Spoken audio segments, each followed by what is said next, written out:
नमस्कार, आप मुझसे जुड़ चुके हैं, इसके लिए आप सबका तहे दिल से शुक्रिया। हमारे खास कार्यक्रम में आप सबका स्वागत है। हरियाणा के बाद अब महाराष्ट्र की बारी है। बड़ा सवाल उठता है कि हरियाणा की हार का क्या सबक राहुल गांधी और कांग्रेस के लोग लेंगे? बड़ा सवाल ये भी उठता है कि क्या हरियाणा में जीत का जो फॉर्मूला बीजेपी ने अपनाया, उसे वो महाराष्ट्र पर भी लागू करेगी या महाराष्ट्र में वो रेवड़ियाँ बाँटने पर ज़्यादा जोर देगी? जीत का फॉर्मूला ऐसा कौन सा था जो हरियाणा में बीजेपी के काम आया, इस पर हम आगे बात करेंगे। लेकिन जहां तक रेवड़ियों की बात है तो 96,000 करोड़ की रेवड़ियां बांटी जा रही हैं, जिसमें लाड़की बहना योजना में ही 46,000 करोड़ रुपया खर्च हो रहा है। इस योजना का कितना फ़ायदा होगा महाराष्ट्र में बीजेपी को, ये तो पता नहीं, लेकिन नितिन गडकरी ने तो इसमें एक पेंच फंसा ही दिया, ये कहते हुए कि दूसरी योजनाओं के लिए सब्सिडी नहीं मिल रही, दूसरी योजनाओं के लिए पैसा नहीं निकाल पा रही महाराष्ट्र सरकार, क्योंकि सब कुछ उसने लाड़की बहना योजना में डाल दिया है। अब हरियाणा में बीजेपी ने क्या किया? बीजेपी ने पूरा जोर इस बात पर लगाया कि जो एंटी बीजेपी वोट है वो बट जाए, वो कांग्रेस की झोली में नहीं जाए, वो छोटी पार्टियों में बट जाए, निर्दलियों में बट जाए, बागियों में बट जाए। हर खाप के लोगों को खड़ा किया, हर विधानसभा क्षेत्र में ऐसे लोगों को तलाशा जिनके पास 2,500, 3,000, 3,500 वोट था और उनको पंप किया, उनको आगे बढ़ाया और जिसमें वो कामयाबी हुई। अब क्या महाराष्ट्र में ये फॉर्मूला लागू किया जा सकता है? कुछ लोग कह रहे हैं किया जा सकता है, प्रकाश अम्बेडकर हैं, उनका सहारा लिया जा सकता है। वैसे ही प्रकाश अम्बेडकर ने इस समय 10 मुस्लिम बहुल इलाकों से 10 मुसलमान उम्मीदवारों की घोषणा कर दी है। सीधा-सीधा ये महाविकास अघाड़ी को नुकसान पहुंचाने वाली नीति है। इसी तरह जरांगे पाटिल जो मराठों का आरक्षण का आंदोलन चला रहे हैं, कहा जा रहा है कि एकनाथ शिंदे उनका इस्तेमाल कर सकते हैं और कुछ लोग तो कह रहे हैं कि जरांगे पाटिल एकनाथ शिंदे के इशारे पर आंदोलन भी करते रहे हैं, आंदोलन को वापस भी लेते रहे हैं, अपनी खास मांगों को लेकर समर्थन भी लेने की कोशिश करते रहे हैं। तो ये एक बड़ा फिशी मामला है। लेकिन अब पहले सीट शेयरिंग की बात कर लेते हैं, क्योंकि मेन मसला 2 गठबंधनों के बीच है। हरियाणा में और महाराष्ट्र के विधानसभा चुनाव में सबसे बड़ा फ़र्क है कि हरियाणा में कांग्रेस और बीजेपी 2 ही दल थे, आमने-सामने थे, लेकिन महाराष्ट्र में बीजेपी शिवसेना एकनाथ शिंदे और अजीत पवार एनसीपी के साथ है, तो कांग्रेस उद्धव ठाकरे की शिवसेना और शरद पवार की एनसीपी के साथ है। यानी इंडिया बनाम एनडीए के बीच में मुकाबला है। जाहिर है कि बीजेपी की अपने धड़े में, अपने गठबंधन में एक तरफा मर्जी नहीं चलेगी, कांग्रेस की अपने गठबंधन में एक तरफा मर्जी नहीं चलेगी। बड़ा सवाल ये नहीं है कि सीट शेयरिंग दोनों के बीच होती है या नहीं होती है। बड़ा सवाल ये भी नहीं है कि कौन सा दल कितनी सीटें लड़ता है। बड़ा सवाल ये है कि कौन सा दल कौन-कौन सी सीटें लड़ता है। कितनी सीटें लड़ना और कौन-कौन सी सीटें लड़ने में ज़मीन आसमान का फ़र्क है, जिस पर पूरा महाराष्ट्र का चुनाव आकर टिक गया है।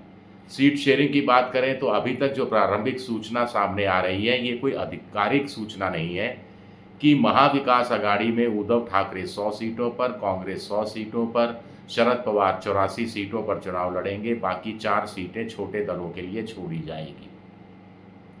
उधर महायुति का भी गठबंधन जो है बीजेपी का, उसमें भी सीट शेयरिंग का फॉर्मूला मोटे तौर पर तय हो गया है। एग्जैक्ट सीटों की संख्या नहीं है, लेकिन बीजेपी 140 से 150, एकनाथ शिंदे 80 से 90 और अजीत पवार 40 से 50 सीटों पर चुनाव लड़ सकते हैं। 47 सीटें ऐसी हैं जो उलझी हुई हैं और वहाँ पर तय नहीं हो पा रहा कि किस पार्टी का उम्मीदवार चुनाव लड़ेगा। अब इतना भी आसान नहीं है, क्योंकि महाराष्ट्र का चुनाव बड़ा गज़ब है। गज़ब इसलिए है क्योंकि 5 साल पहले ए पार्टी अब बी पार्टी के साथ गठबंधन में है। उस बी पार्टी के साथ गठबंधन में है जिसने 5 साल पहले सी पार्टी के खिलाफ चुनाव लड़ा था। लेकिन सी पार्टी का एक टुकड़ा C1 उसके साथ है, उधर दूसरा टुकड़ा C2 इस समय ए पार्टी के टुकड़े A1 के साथ है, जबकि पिछली बार दूसरा टुकड़ा A2 बीजेपी बी के खिलाफ लड़ा था। तो आप भी कहेंगे कि मैं क्या ये जलेबी बनाने की कोशिश कर रहा हूँ, लेकिन कुल मिलाकर ये चुनाव इसी जलेबी में उलझ कर रह गया है। जैसे अगर महाविकास आघाड़ी की बात करें तो इस बार क्या होगा? इस बार उद्धव ठाकरे कांग्रेस के उन उम्मीदवारों का समर्थन करेगी जिसका 5 साल पहले उन्होंने विरोध किया था। इसी तरह उद्धव ठाकरे एकनाथ शिंदे के उम्मीदवारों के खिलाफ कुछ सीटों पर चुनाव लड़ेगी जहां 5 साल वो तो पहले एक साथ थे। इसी तरह बीजेपी अजीत पवार के कुछ उम्मीदवारों का समर्थन करेगी जहां वो 5 साल पहले अजीत पवार के खिलाफ लड़ रही थी। इसी तरह बीजेपी इसी तरह अजीत पवार एकनाथ शिंदे के शिवसेना के कुछ उम्मीदवारों का समर्थन कर रहे होंगे जिनके खिलाफ उन्होंने पिछली बार चुनाव लड़ा था। तो सारा मसला वोट ट्रांसफर पर आकर टिक गया है। जो पार्टी, जो गठबंधन अपना ईमानदारी से वोट ट्रांसफर कराने में कामयाब होगी वो ज़्यादा सीटें निकालने में कामयाब हो जाएगी। अब अगर इस तरह पर, इस तर्ज पर महाराष्ट्र के लोकसभा चुनाव की बात करें तो महाविकास आघाड़ी वोट ट्रांसफर करने में कामयाब हुई थी। मुस्लिम इलाकों से भी, जिसको देवेंद्र फडणवीस ने बाद में वोट जिहाद का नाम दिया, बड़ी संख्या में मुसलमानों ने कांग्रेस के कारण उद्धव ठाकरे को वोट दिया था। ये विधानसभा चुनाव में भी लागू रहेगा। अगर लागू रहा तो कितनी सफलता महाविकास आघाड़ी प्राप्त कर पाएगी, ये देखना दिलचस्प होगा।